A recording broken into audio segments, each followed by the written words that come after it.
பாஜக தலைமையிலான தேசிய ஜனநாயக கூட்டணியிலிருந்து அதிமுக வெளியேறிய போது முதல் ஆளாக அதிமுகவுக்கு ஆதரவுக்காக நின்றவர் புரட்சி பாரதம் கட்சி தலைவர் ஜெகன்மூர்த்தி.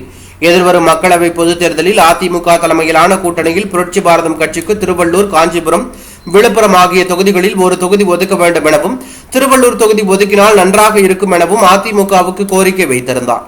ஆனால் தொகுதி பங்கீட்டின் போது புரட்சி பாரதம் கட்சிக்கு அதிமுக ஒரு தொகுதியை கூட ஒதுக்கவில்லை. இதனால் அதிருப்தி அடைந்த ஜெகன்மூர்த்தி கடந்த சில நாட்களாக மௌனம் காத்து வந்தார்.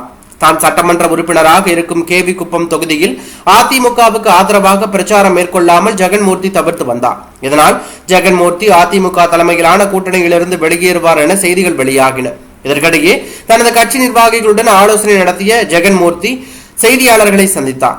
அப்போது பேசிய அவர், அதிமுக தலைமையிலான கூட்டணியில் தான் புரட்சி பாரதம் தொடரும்.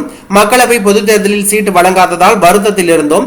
சட்டமன்ற பொதுத் தேர்தலில் முக்கியத்துவம் அளிப்பதாக அதிமுக உறுதியளித்துள்ளது.